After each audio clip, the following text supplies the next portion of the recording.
ஆண்டவராகிய இயேசு கிறிஸ்துவின் இனிதான நாமத்தில் உங்களுடைய யாவருக்கும் அன்பின் காலை வாழ்த்துக்களை தெரிவித்துக் கொள்கிறேன். இந்த நாளிலும் நான் தியானிக்க வேண்டிய வேத வசனம் யோபு 23 யோபு 23:10.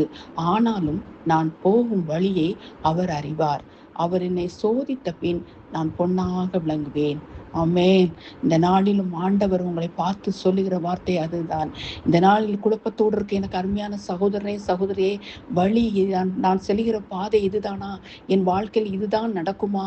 இப்படிதான் ஒவ்வொரு நாளும் நான் போராட்டத்தை சந்திக்க வேண்டியது இருக்குமா என்று சொல்லி கலங்கி கொண்டிருக்கலாம். ஆனால் யோபுவை பாருங்கள், அவன் கடந்து வந்த பாதையை பாருங்கள். எல்லாவற்றையும் இழந்து விட்டான். பிள்ளைகள், வீடு, சொத்து, மிருக ஜீவன்கள் எல்லாவற்றையும் இழந்த போதிலும் அவன் பொறுமையாக இருந்தான். அவன் புடமிடப்பட்டாலும் அவன் பொறுமையாக இருந்தான். அதனாலே இரட்டிப்பான ஆசீர்வாதத்தை பெற்றுக்கொண்டான் என்று சொல்லி பார்க்கிறோம். என கருமையானவர்களே, நம்முடைய வாழ்க்கையிலும் சோதனை என்பது நாம் புடமிடப்படுகிற நேரம். அதிலே நம்முடைய கர்த்தருடைய நாமம் நம்மில் வெளிப்படும், கர்த்தருடைய மகிமை நம்மில் வெளிப்படும். ஹல்லேலூயா. என கருமையானவர்களே, சோதனையை சகிக்கிற மனுஷன் பாக்கியவான். எனக்கு அன்பன் தேவன் உங்களை முன்குறித்த திட்டத்தின்படி அவர் நடத்துகிறார். சோதனை கண்டு கலங்காதீர்கள். இது உங்களை சுத்திகரிக்கிற வாழ்க்கை என்று சொல்லி கர்த்தர் நினைத்து கர்த்தரை துதியுங்கள். ஹல்லேலூயா. என கருமையானவர்களே, வேதத்திலே நாம் பார்க்கும் பொழுது யோசேப்புடைய வாழ்க்கை நமக்கு தெரியும். அவன் சொப்பனக்காரன் என்று சொல்லி பெயரிடப்பட்டு, அவன் நிந்திக்கப்பட்டு, அவமானப்பட்டு, குழியில் தள்ளப்பட்டு, சிறைச்சாலையில் போடப்பட்டு, கால்களில் விலங்கிடப்பட்டு எவ்வளவோ சித்திரவதை பண்ணினார்கள். ஆனாலும் அவன் ஒரு எதிர்காலத்தை குறித்த காரியத்திலே அவன் பொறுமையாக இருந்தான். ஹல்லேலூயா.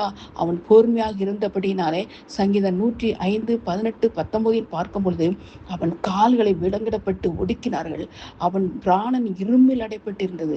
கர்த்தர் சொன்ன வார்த்தை நிறைவேறும் அளவும் அவனுடைய வசனம் அவனை புடமிடப்பட்டது. ஆமென். அதுபோல உங்களுக்கு கொடுத்த வாக்குத்தத்தங்கள் நிறைவேறும் அளவும் புடமிடப்பட்டாலும் கலங்காதீர்கள். ஒரு குறிப்பிட்ட காலம்தான். அது பிறகு நீங்கள் சுத்த பொன்னாக மாறிவிடுவீர்கள். தேவனுடைய மகிமை உங்கள் மூலமாக வெளிப்படும். ஹல்லேலூயா. என கருமையானவர்களே, சோர்ந்து போகாதீர்கள். இந்த வாழ்க்கை தான் எனக்கு எப்பொழுதுமா? இதை தான் நான் கடந்து போக வேண்டுமா? இல்லை இல்லை. கர்த்தர் உங்களுக்கு ஒரு தெளிவான ஒரு வாழ்க்கையை, ஒரு தெளிவான ஒரு சமாதானத்தை கர்த்தர் உங்களுக்கு தந்துடுவார். ஆமென்.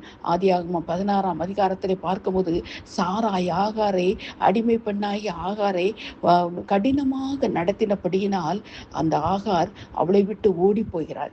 ஓடி போன உடனே தேவ தூதன் வந்து அவளை பார்த்து, நீ எங்கிருந்து வருகிறாய்? நீ உன் எஜமாட்டி நீ அடங்கியிரு என்று சொல்கிறார். அவள் அன்னைக்கு போய் அடங்கியிருந்ததனால்தான் சாராள் அடிமை பெண்ணாகிய ஆகாரின் குடும்பம் ஆசீர்வதிக்கப்பட்டது என்று சொல்லி பார்க்கிறோம். எனக்கு அருமையானவர்களே, இந்த நாளிலும் கர்த்தர் கொடுத்த வாழ்க்கையை சந்தோஷமாக ஏற்றுக்கொள்ளுங்கள். அவர் நடத்துகிற பாதையை சந்தோஷமாக ஏற்றுக்கொள்ளுங்கள். யோபு அன்னைக்கு அப்படித்தான். நான் போகும் வழியை கர்த்தர் அறிந்திருக்கிறார். அவர் உங்களை அறிந்திருக்கிறார். உங்கள் வாழ்க்கையில என்ன செய்ய வேண்டும், எந்த நேரத்தில் என்ன செய்ய வேண்டும், எப்படி நடத்த வேண்டும் என்று சொல்லி கர்த்தர் உங்களை நடத்தி செல்கிறார். அதற்காக ஸ்தோத்திரியுங்கள். இது கர்த்தருடைய சித்தம் என்று சொல்லி ஒவ்வொரு நாளையும் கடந்து செல்லுங்கள். கர்த்தர் உங்களை ஆசீர்வதிப்பார். ஆமென். அல்லேலூயா. யோபு பொறுமையாக இருந்ததனால்தான் அவன் இரட்டிப்பான ஆசீர்வாதத்தை பெற்றுக்கொண்டான். அல்லேலூயா. அவன் தேவனுடைய வசனம் அவனை புடமிட்டு அவன் தேவனுடைய காரியம் தேவனுடைய கரத்திலே அவன் அடங்கியிருந்தனால தான், பொறுமையாக இருந்தனால்தான் அவன் ஆசீர்வதிக்கப்பட்டான். ஆமென். இந்த நாளிலும் 1 சாமுவேல் 30ஆம் அதிகாரத்தில் பார்க்கும்போது தாவீது அவன் சிக்லாக்கு வந்தபோது அமலேக்கியர்கள் வந்து அவனுடைய உடைமைகள் எல்லாவற்றையும் கொள்ளையடித்து கொண்டு போய்விட்டார்கள். அழுவதற்கு பலன் இல்லாமல் போக மட்டும் அழுதான். நான் என்ன செய்ய போகிறேன்?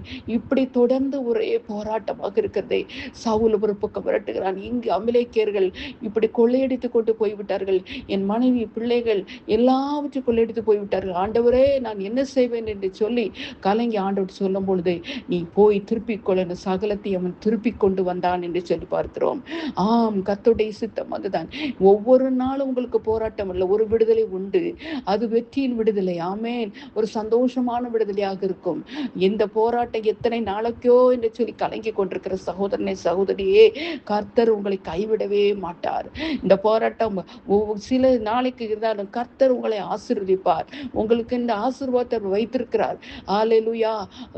அவர் உங்கள் வழியை அவர் அறிந்திருக்கிறார். ஆமேன்.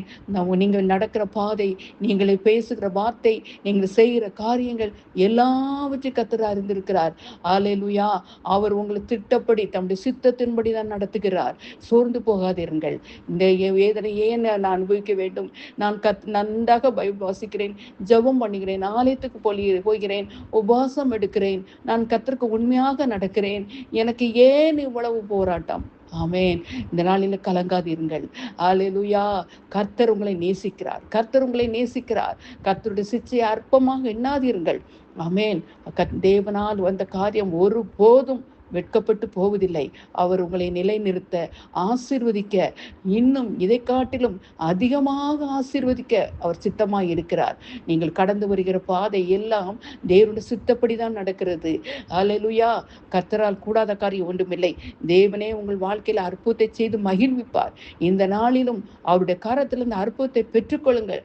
அவர் கர்த்தருடைய ஆனாலும் அவர் போகும் வழியை அறிந்திருக்கிறார்.